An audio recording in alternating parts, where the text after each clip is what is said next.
All right. Welcome, everybody. Welcome to the Outer Rim. This is our pilot episode.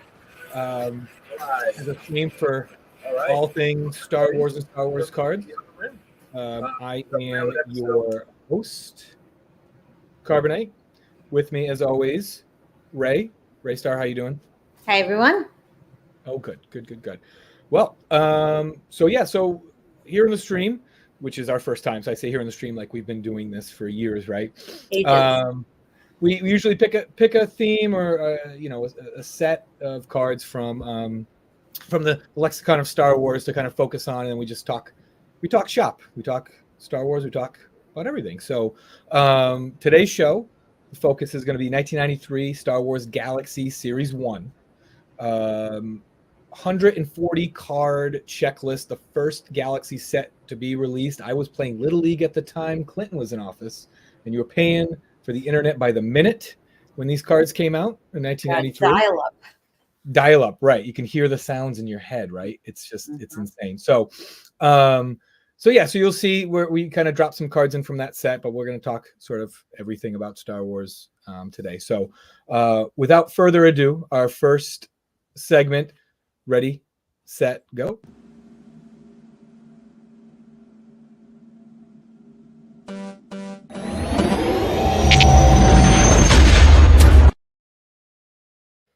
All right, so our first segment, ready, set, go. So what we do here is we Ray and I, we both pick a card from the set, and whether it be our favorite card, the worst card, the weirdest card, something just to talk about, and then we come back and forth and we pick who picked the better card, which is going to be mine, but we'll just for funsies we'll let Ray kind of show her card.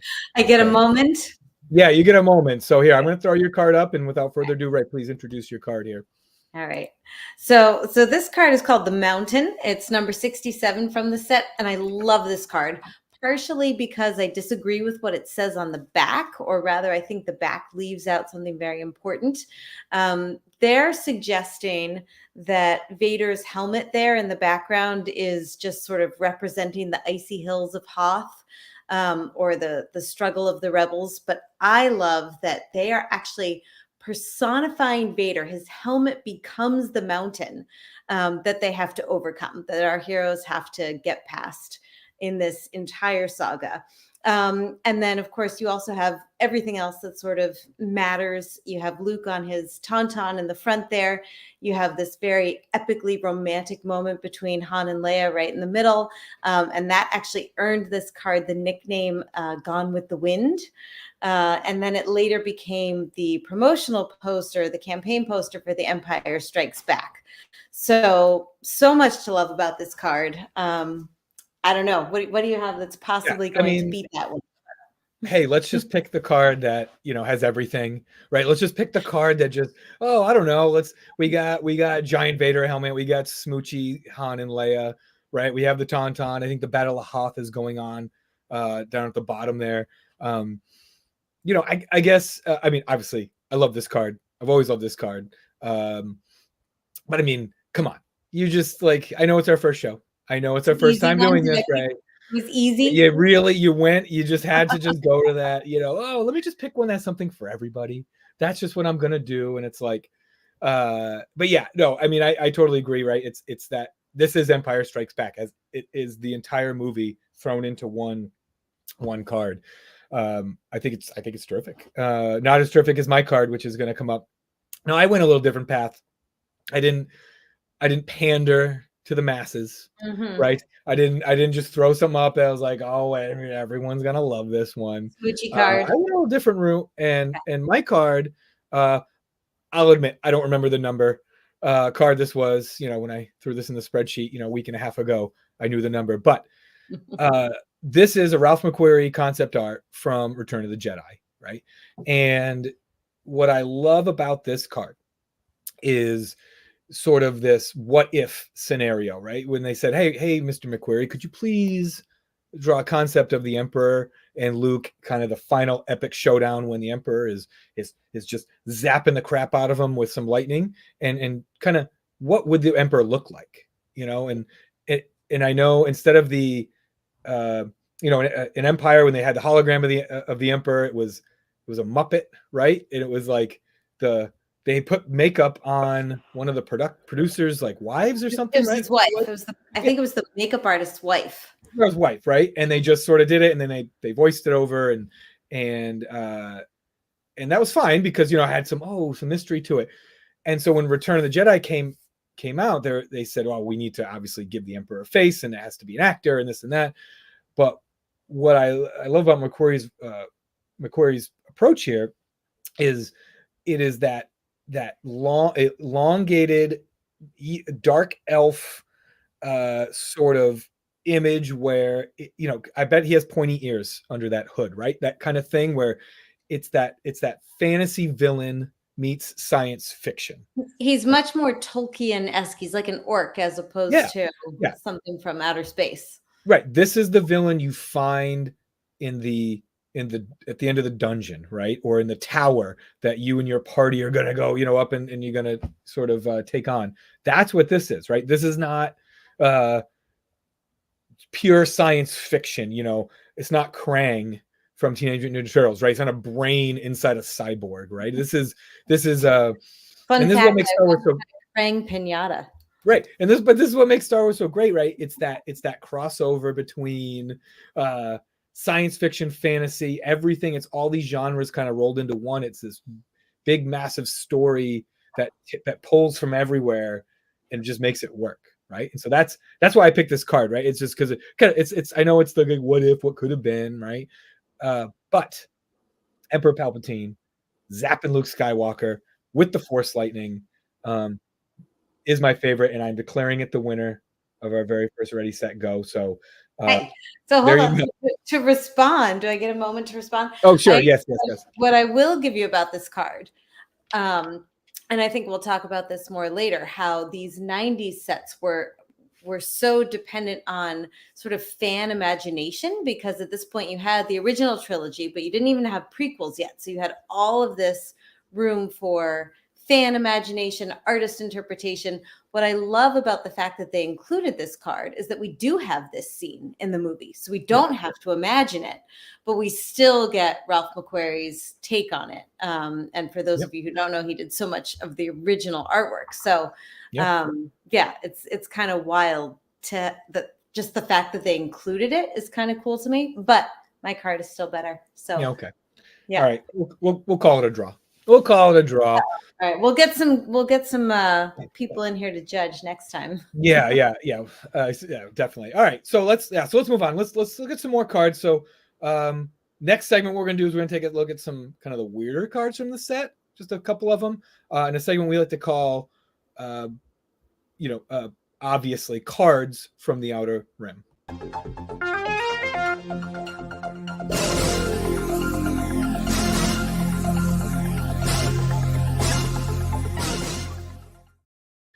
I just want to let you know that cost me $0 to make that bumper right there. So very proud of myself. No, I just put some things in them. I'm one of those people who, as you know, Ray, I want to make it perfect. And so I already have people working on making those better, which is great. I have people. You don't have. It was beautiful. Congratulations. You don't have bumper people? Weird. Okay. All right. So first card from the Outer Rim is from 1993 Galaxy Series 1. And it is, remind me of this, the name of this.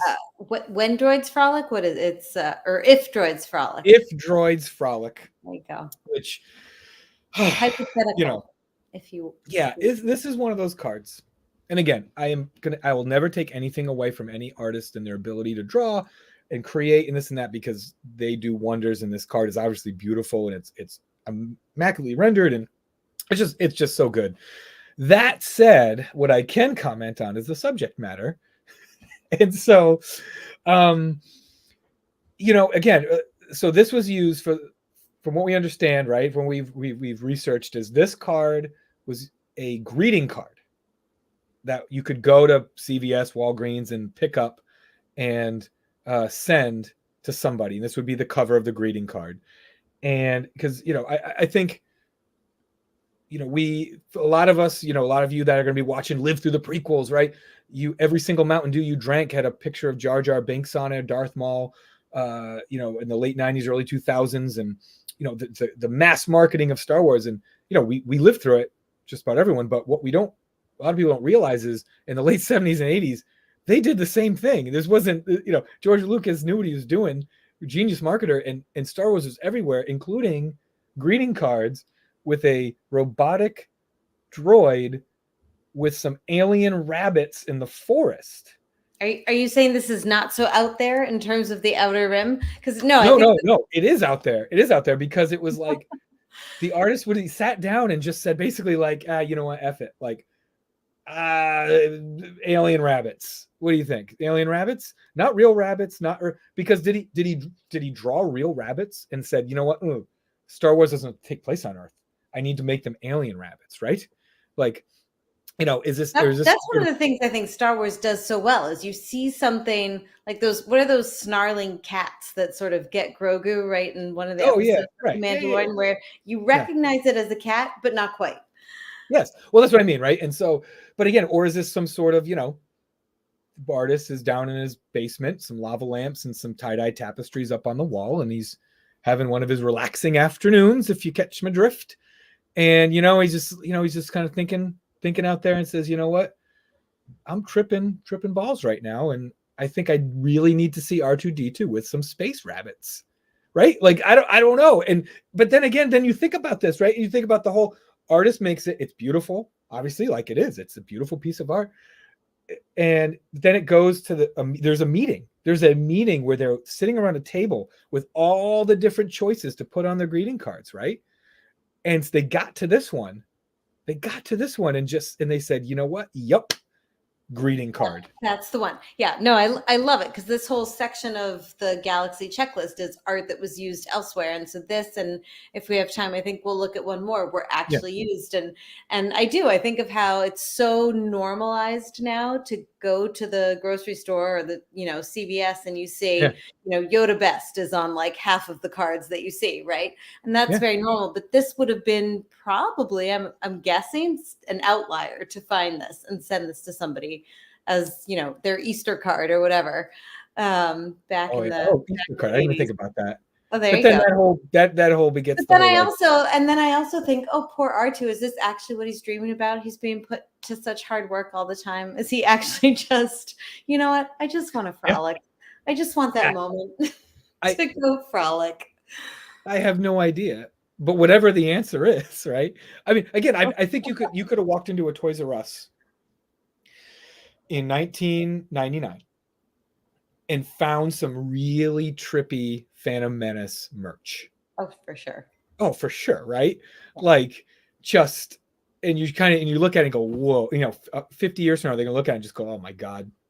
Like they just slapped Captain Panaka on everything. You know what I mean? Like they're just like, what the hell, right? I have no idea. But yeah, this card I like it. Again, for those of you out there watching, we love these cards. We love everything about them. But sometimes we come across these ones that are a little out there. And speaking of which, let's move on to the next one. Yeah. So the next one, 1993 Galaxy. So same thing, designed as a greeting card. And oh my gosh, does this one bring up existential something? Right. So talking about this card, it's like, is it C-3PO's wish that he just wants to be sentient? Is he sentient? I don't know. But then he's like, oh, I'm going to make R2-D2 a birthday cake. And not only going to make him a birthday cake, I have to then pinpoint the date at which he was turned on. I don't know when the droid's birthday would be, but sort of going through the process of baking a cake, putting the candles on, blowing up balloons, and going to R2 and being like, happy birthday, right? And then you look at R2, and now R2, is he thinking, oh shit, like is there an end? Well, this is what does my power pack last forever? do droids know how old they are, and does it matter to them? And I agree with you. I don't think R2 cares. I think C3PO spent the afternoon wearing a little apron, putting together Yeah, this cake because yeah, he's trying to be as human as he can. But yeah. then R2 doesn't care. I don't know. Or Right, maybe exactly. Like is R2 kind of like out of the little trap door in the thing, and the little blower comes out to blow out the candles just because he pities C3PO, like, oh, here we go that would again. be pretty cute. Or does he Yeah. electrically tase out the candles because he Does can? electricity put out candles? Or does it make them explode? Yeah, right. Does this make it more fire? I don't know. These are questions that only droids could Droids astromech can droids could answer answer. as they frolic. Yeah, but this card, like, again and again, we understand it's a greeting card. It's a birthday card. People who like Star Wars, like, yay, it's my birthday, right? But we are Earthlings on Earth. I like to always put myself like in universe, like what is going on? What are they thinking? Like when they do these sorts of things that are vaguely of our galaxy, of our planet, and it is it's just, yeah, it's that whole like C3PO just wants to be human so bad, right? With Pinocchio syndrome, isn't he want to be? Isn't Pinocchio the one Right. who want to be human? It's breaking that fourth wall as of an Yeah, earthling, as you say. It's taking something that's very specific to who we are as people on Earth and saying, "Oh, we also think this would happen in this yeah, enormous galaxy," yeah, which doesn't necessarily translate. yeah, exactly. But again, if I were in CVS and I saw this greeting card and I knew, Ray, it is your birthday, I would pick up this card Thank you. and I would send it to you, because we all are. At the end of the day, we're just all Star Wars fans, right? That's just Exactly. all we are. That's all we are. Oh, amazing, amazing. All right, all right. Well, let's move on. Let's move on. Next segment, perhaps our favorite segment, even though this is our first show, still declaring in our favorite segment, I've got my what list. we like to call Catalina Conversations. So let's get No, this. Cantina.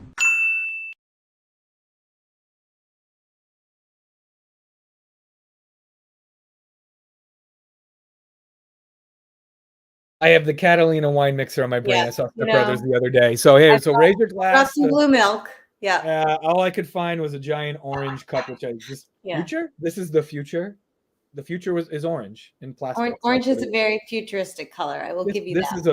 is a glass you'd see in Mas Eisley, Hmm. not with Coca-Cola in it though. All right, so our first Cantina conversation of the day of the year of our history is gonna be pre-prequel theories, Boba Fett. So one thing we always talk about, Ray and I, we've talked many minutes, many hours about the theories that existed pre-prequels. So from 1983 to 1999, there's a 16-year period where there was almost no official canon to speak of. A few terrible spin-offs. I mean, you can't A count Shadows Christmas of the special. Empire. Do we count the Christmas, Christmas yeah, the holiday special? special. You can't Yeah. count Shadows of the Empire as canon anymore. Mm-mm. The Zahn trilogy in the early 90s was the closest thing we had to it, right?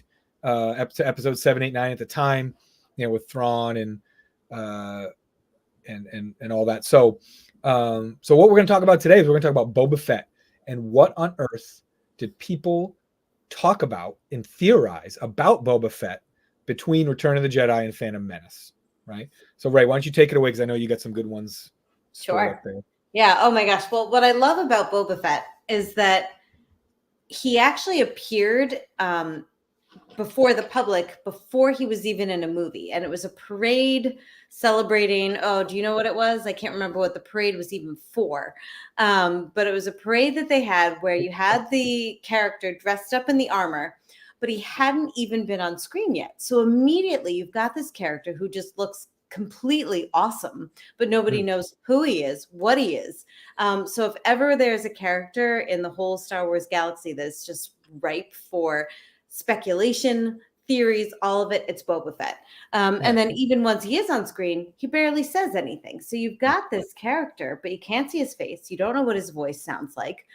He has all of maybe 6 lines in the entire time that he's on screen. So fans have to fill in all of these gaps. And that leads to all kinds of wild stuff like, oh, Darth Vader and Boba Fett are brothers, which I think actually George Lucas at one point even said to an interviewer he was contemplating that, but then decided because there was already so many family reveals, it would have been sort of too much. Or then also this idea that of all the bounty hunters in the galaxy, somehow he's the most dangerous because Darth Vader looks right at him when he says, oh, no disintegration. So then, oh, okay, so he must be the one who went and actually kills Uncle Owen and Aunt Beru, because we never see sort of that kind of violence. So there's all this speculation. And until, now we're living in the post Boba Fett TV series era, but all of that, did he survive the Sarlacc pit? All of it was literally a theory for 30 years. Yeah. So I believe it was a Thanksgiving Day parade. Thank you. In Ohio, I want to say Ohio. Well, that's very specific. You know what city? Yeah, no, I never read up on it. And he, which was a full, 6 months before the Empire Strikes Back even came out. But yeah, no. So the Boba Fett, right? The prequel theory. The first one you mentioned, Darth Vader's brother, right? And this, I think George Lucas specifically, he said, too many links, too many. I don't want everyone in the galaxy. We can't have Luke, I am your father, and Fett, I am your brother in the same movie. Right. Well, they didn't have to reveal it, but I think he thought like the galaxy is so big. Yeah. Like how many, for example, short side note, in The Walking Dead, Kirkman, the creator, he often gave characters later in the later issues the same name as characters that appeared in previous issues, and people would write in and ask him why, because it's confusing. He says it's because it's the real world and people are going to have the same name at some point. You know what I mean? So right. And so it's this whole, like, the world is a big place and the galaxy is a big place. Right. So I think steering away from that was a good idea. What's interesting is when I went to see A New Hope at Fenway Park, right. We went and saw it the other night. It was the special edition. And what I forgot about was when Han talks to Jabba in the hangar, when it was, originally human and they CGI'd the Jabba over the human, and he does that awkward stepping on the tail thing and whatever. As Han exits and Jabba's entourage exits the other way, Boba Fett walks through the frame. Oh, they actually inserted him into the film? Yeah, they inserted him in the frame. And so I think that was just to say, like, he's connected heavily to Jabba the Hutt. Han Solo owed Jabba the Hutt money, right? And so Lucas is like, oh, okay, there's the connection. That's why Boba Fett's after Han, and why he signed up, or he answered the call, because they knew he's got sort of a personal vendetta against him. Also. Yeah, they with the immense intelligence network they had, they just knew Jabba the Hutt was after Han, so they knew that all these bounty hunters were already after him anyway. And so I think that's sort of where Lucas went. But so I think not having him be the brother was a good idea. But my favorite theory of Boba Fett that came up was that some people speculated that Boba Fett was Luke Skywalker's mother. Excuse me. And so, let that sink in, right? And again, that goes back to the whole Vader looked like he knew Boba. Having, it was sort of non-gendered armor, right? It could have been a man, a woman, could have been anything. And the actor was very slim. You could easily have had a woman in that. Yeah. And so I feel like that would have been insane.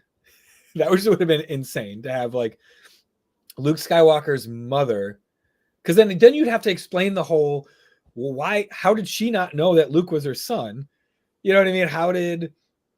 Or why is she so warped that she's out to get her son? Which right? Or just in general, just why is she so? Yeah. Did they both fall to the dark side, or was it her that caused Anakin Skywalker to fall to the dark side? Right? Like, I don't know. You know, that I just think it's interesting. But it's the whole.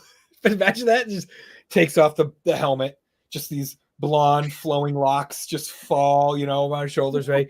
And like, Luke, I am your mother, right? You're like, and Oh there's just man. I that mean, would have we been. already have a generation of heartbroken kids. I don't even know what that would have done to them. Oh But yeah, but well, we'll talk in later shows about all the messed up family dynamics that yeah. exist in the Star Wars galaxy. But you know, that is what it is. Uh, but yeah, so I mean, the Boba Fett, I think what led to so much speculation, so much love for this character, was George Lucas in a few lines was able to establish this badass, kick-ass um, warrior character who Darth Vader is like almost talking to as a peer, right? What Yeah, 7 minutes of screen time there's would. something about this character that sets him apart from all the other ones. Yeah, And again, when you have 30 years to just run with that, that's what makes it, I mean, that's what's so neat about it, because we don't get that anymore. Now there's all of the content is coming out so fast.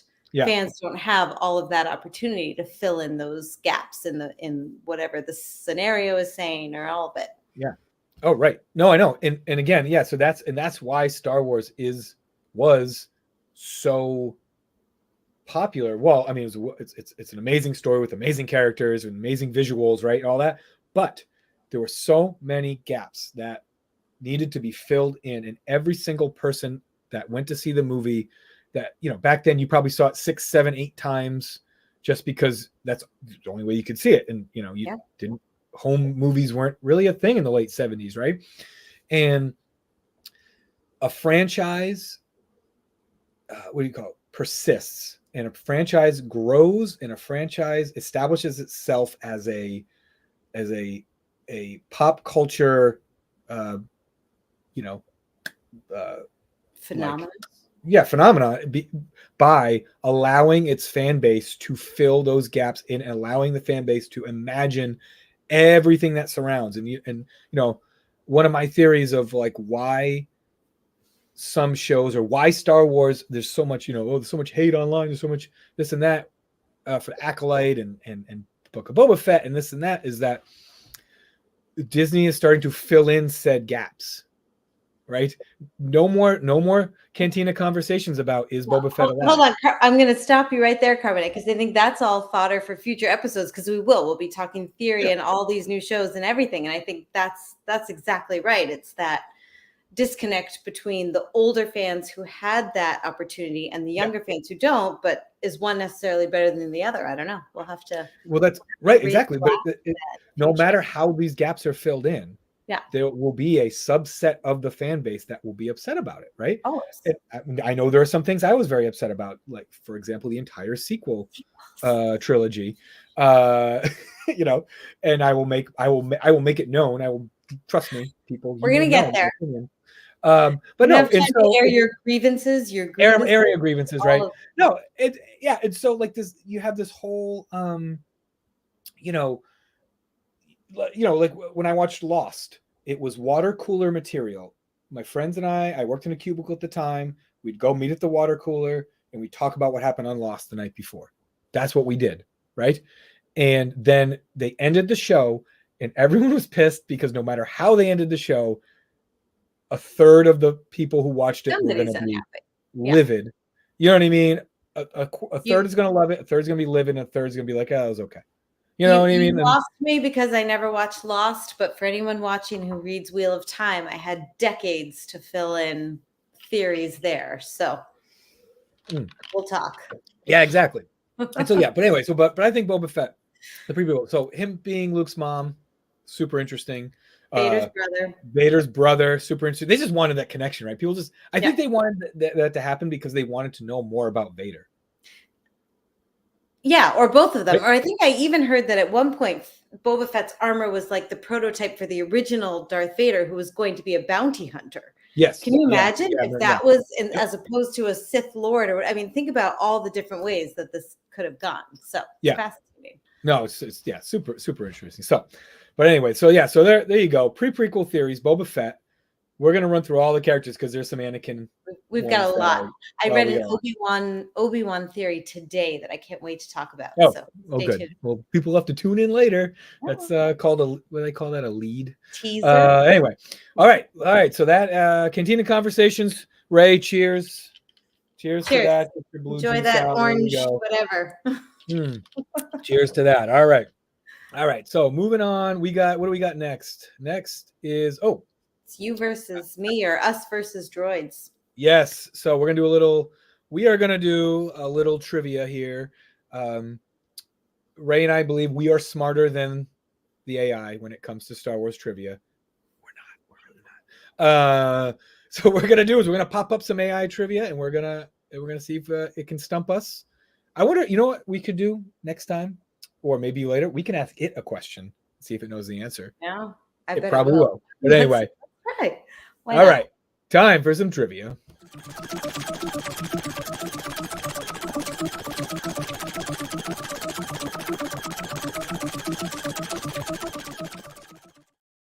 All right, so Ray, what kind of questions should we give the old AI here? So we got Gemini, we got Google Gemini up here. All I'm going right, to type in a question. Please let's ask give it for us Star Wars trivia that does not have to do with the Mos Eisley Cantina. trivia question about let's do it about Boba Fett. Okay. All right. So let's see what it says. Oh, I got to make this a little bigger. Can't see. How's that? There you go. Yeah. All right. What is the name of Boba Fett's heavily modified Fire Spray 31 patrol gun? Uh-oh. Hold on. Hold on. That's not what it's called anymore. I want a buzzer. Oh, yeah. We got it. We'll get you a buzzer. It is Slave One. I will agree with you 1,000% that it is Slave One. However, they've changed the name of the ship. Did you know? You know this, right? Is this to be more politically correct? Correct. Yes. As it should be. Slave out here, yeah. Which, I get sort of, but it like Starburst? No, that's not right. But now, so when you say they've modified it, do you now hear like a dubbed voice saying Starburst 1 over Slave every time they say it? I don't know, but look what it gave us the right answer. All right. There you go. Slave 1. That's the answer. So we are 1 for 1. The AI has not defeated us yet. All right. We'll do one slightly harder. Please give us another one. You have to say please, folks, when you talk to Gemini. Yes, you have to say please. You have to be polite. All right. What do we got here? In the original trilogy, episodes 4 through 6, how did Boba Fett meet the parent demise? That's the harder question. And so, first of all, his apparent demise. Okay, apparent demise. Yeah, falling into the Sarlacc pit. I'm not even going to justify that by asking if it's correct or not. I am impressed that Gemini knew to say apparent, because apparently it knows that no longer turned out to be the case. Good point. Point. Yeah, I don't know. Come on, AI. This is embarrassing. Please give us another. Make it harder. All right, let's see. This might be a tricky one. Expanded universe. All right, here we go. A canon for Disney. Boba Fett not only escaped the Sarlacc pit, but was also briefly became the Mandalorian leader, the Mandalore. True or false? That's false, right? No, he took over Jabba the Hutt's. No. This is in Legends. Oh, in Legends. This is before. Oh, before they acquired Disney. Oh, well, then I don't know that I know the answer. So no, I'm going to say false because I don't think they had him as. No, wait, yes, they did. It's the box art of 23 Chrome, right? Him crawling out of the Sarlacc pit. Mm-hmm. But did he become known as the Mandalore? What do you want to say? I want to say false. False. Right, Dwight Schrute. False. Let's see. Oh, I put true. See, yay. See, here's the thing. My Star Wars soul told me to write true. Knew this. Because it knew it was the answer. Yeah. All right. Let's do a couple more. Let's get off Boba Fett. Yeah, let's get off Boba Fett. All right. What do you want to question? Just anything? And any Star Wars. Please give us a Star Wars trivia question. It's gonna be the Mos Eisley, I bet. It's totally gonna ask us about. Oh, here we go. Oh, it's sticking with Boba Fett. What is the significance of the green and yellow diagonal stripes that appear on his left knee plate? Ooh, See, that's a good question. Oh, is it The, is it a rank? Is it a I know he's got Wookiee hair on his shoulder that has to do with having defeated Wookiees in battle, but yeah, so yellow, green and yellow diagonal stripes. huh. Is it, you think it's his rank, his Mandalorian rank? But he's not actually like, you Right. know what I mean? Yeah. Is it, oh man. Okay, AI. Is it You might his have, chain code? No. no. How about his, um, I think it has something to do with the battles he's fought in. yeah, right. It's got to be like a trophy or Yeah. the fact that no, but he's not, wait. Yeah, I'm stumped. I'll admit I'm stumped. Let's say we think it has to do with the battles he's fought in. Okay. Or are you just I writing think it has to do with the battles he fought in. Let's say. All right. Oh, thanks, Oh, Gemini. it's not explained. So then why did you ask it? Hey, Kill this Mars. is Yeah, kill Mars. I would think folks, something hold would. on. This is an area that's perfect for fan theories. Yeah. Exactly. Yeah. Right. Oh, there are a few theories. So kill. So yeah. So how many kills you have? Yeah. Right. Clan affiliation. Okay. Or he just simply likes green and yellow and says, "Oh, You these know, stripes would look favorite these would color. look nice here," and just right. Oh man, all right. I think I'm going to declare the AI the victor for this round of trivia. It started off really some real softballs, and then all of a sudden they just came out of left field and used its big giant AI brain against us. Damn it! It gets a kill marking. The kill marking. Oh my god! All right, wait. So yeah. So what do you think, Ray? What do you think? Now, I think as a Star Wars trivia person, if someone gave me a random test on random Star Wars trivia, I think I could pass, but I don't think I'd get anything higher than like a C minus. If we're talking any canon that exists, I have some gaps. I'll admit. I definitely have gaps. I'm gonna guess that you'd be more like a B plus. No, Because you've been doing this longer than I have. I'm gonna give myself like a C, and that's really hard for me to stomach because I don't think I've ever C before in anything. Well, But get studying. Go yeah, watch Bad Batch. Come on, let's go. I know. Wait, yeah. Confession: neither of us have watched Bad Batch, so don't quiz us on that. I watched like the first 3 episodes. Yeah, that doesn't count. And I know it doesn't. I know it doesn't count, but I enjoyed it and it was good. I just there's just too much. I think This I've whole, seen like, more real Clone life Wars. thing I gotta like take care of. I think I've awesome. seen more Clone Wars, and I think I've seen more Rebels than you have. Okay, that's fair. Fair. All right, so let's get to our last segment here because I know you're prepared. You're ready for this. Oh, I'm ready. Yeah. So our last segment, while I get it, I'm gonna start talking first, and I'll tell you when to cue up my video. you want. What do you think this is? Do you think this is like some sort of what am I, Scorsese back here? Space age technology. All right, so here we go. So let me get this video clip set up here. Let's before we start. I don't want to. Do you have a segment? There we go.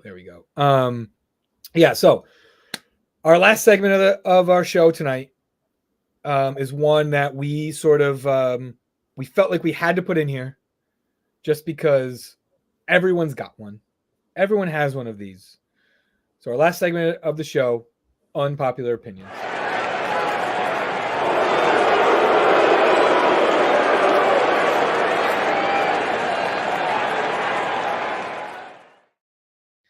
So Ray, I'm gonna put you in the spotlight. Okay.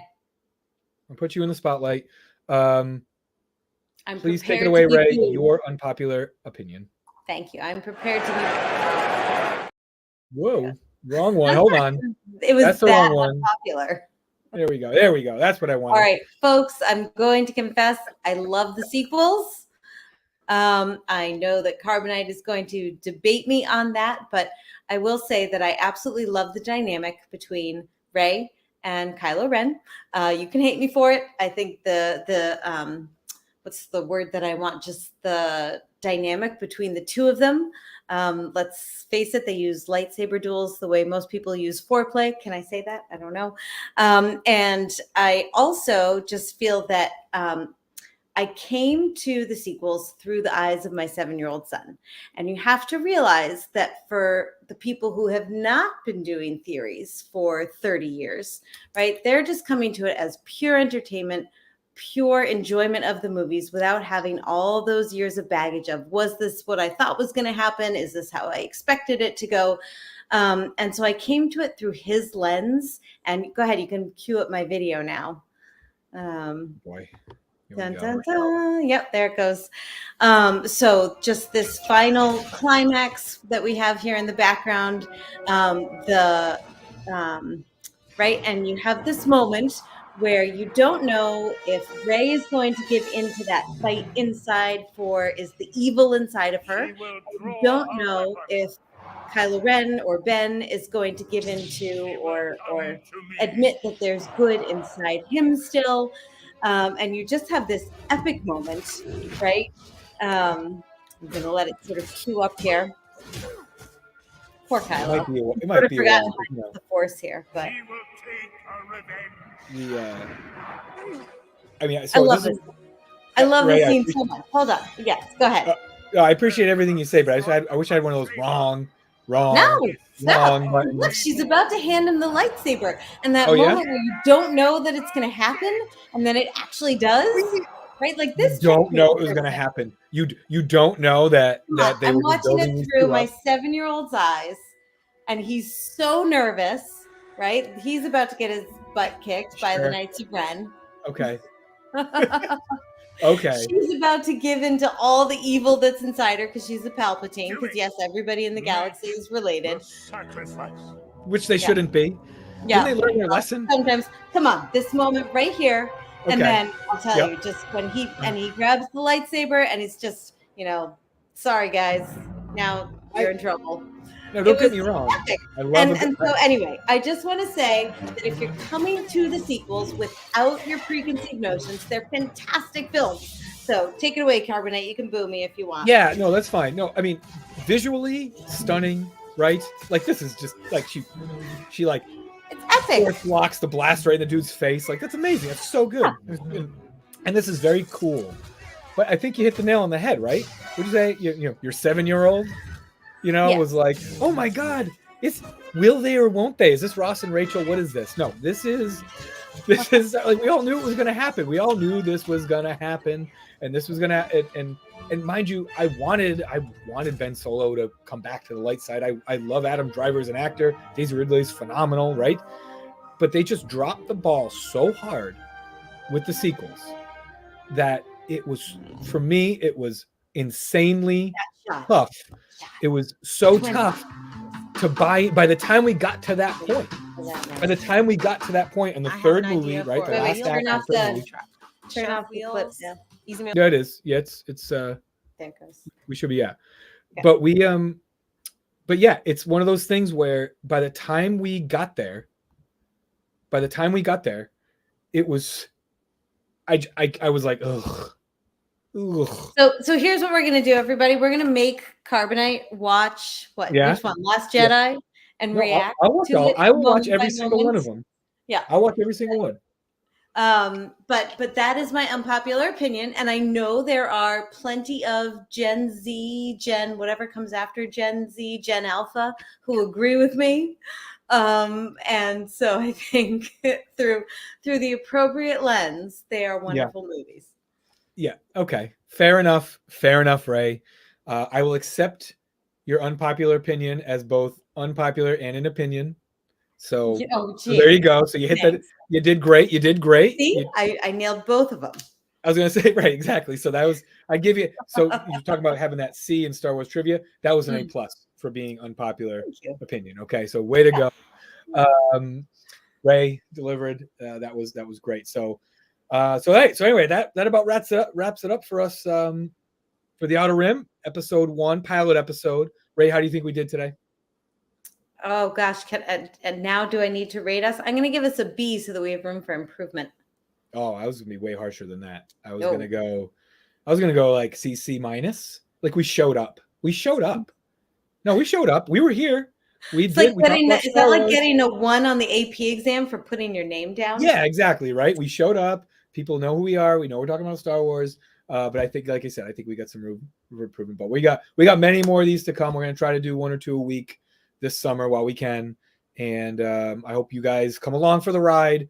Talk Star Wars with us. We're gonna have some guests on future shows. It's not going to be the two of us just babbling at one another and me yelling at Ray for liking the sequels and many other things. So, but thank you for joining us today.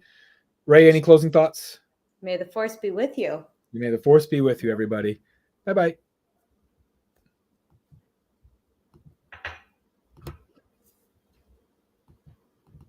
Oh no, looks like we can't end the stream. It's still going. Oh no. Forever.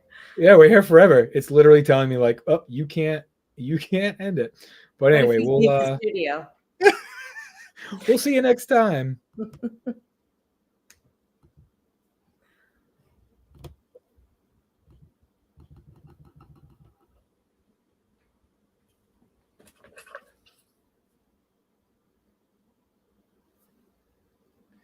Can you end the stream on your end? Question mark.